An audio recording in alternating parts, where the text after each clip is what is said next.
Reserve bank ने corona संकट से जूझ रहे आम लोगों को ईएमआई टालने की सहूलियत दी है। यानी बैंक आपसे घर, कार और दूसरे कई तरह के लोन्स की ईएमआई 3 महीने तक नहीं मांगेगा, नहीं लेंगे।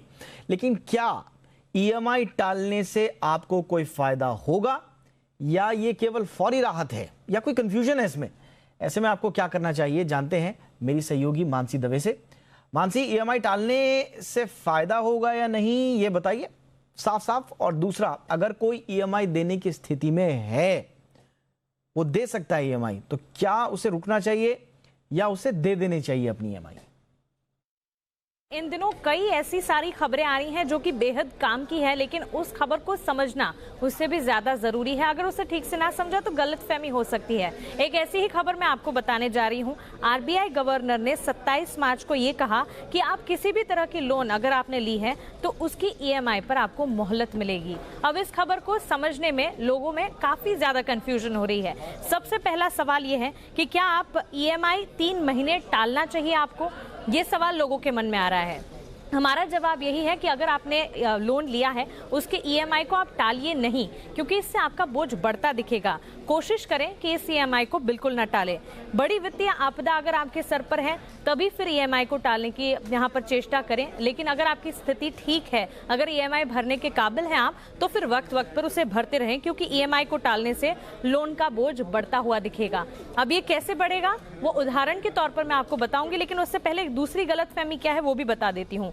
3 महीने के लिए नहीं देनी होगी ईएमआई। लोगों के मन में ये खबर आ रही है, लोगों के मन में ये सवाल आ रहा है कि 3 महीने तक हमें ईएमआई देनी ही नहीं है। दरअसल आरबीआई गवर्नर ने ऐसा कुछ भी नहीं कहा। ये एक बहुत बड़ी गलतफहमी है। 1 मार्च से 1 मई की ईएमआई पर 3 महीने की केवल मोहलत मिली है। इसे छूट बिल्कुल ना समझें। ब्याज जुड़ता रहेगा, केवल प्रिंसिपल अमाउंट में मोहलत मिली है। यानी कि ये जो टाइम है वो आपको प्रिंसिपल के लिए मिला है। इंटरेस्ट यहाँ पर लगता ही रहेगा, वो आपको भरना ही है। ये छूट नहीं है, ये मोहलत दी गई है, आपको एक रिलैक्सेशन दिया जा रहा है। अब 3 ईएमआई टालने से कितना बोझ बढ़ेगा, इसे अगर समझने की कोशिश करें, एक उदाहरण ले लेते हैं। मान लीजिए 50 लाख का लोन है आपका, अवधि 10 साल की है और ब्याज 8.5% के तौर पर आप दे रहे हैं। तो इसके हिसाब से अगर 1 अप्रैल से ईएमआई आप टालते हैं तो लोन पर ब्याज जो है 35,000 हो जाएगा। अप्रैल अंत तक 50 लाख का आपका जो लोन है उस पर आपको 50,35,000 भरने होंगे।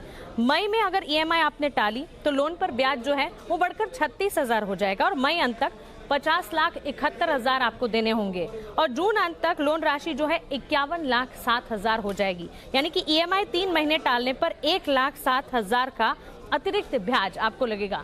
तो ये बोझ जो है वो बढ़ता जाएगा अगर आप अपनी ईएमआई को टालते जा रहे हैं। ईएमआई टालने के बाद क्या विकल्प होंगे आपके पास, वो भी आपके सामने रख देते हैं। आपके लोन की मियाद 3 महीने बढ़ जरूर जाएंगी, आपको अपनी ईएमआई बढ़ानी पड़ेगी, लेकिन इसी के साथ जैसे कि मैंने बताया 1,07,000 का एक मुश्त भुगतान आपको करना होगा।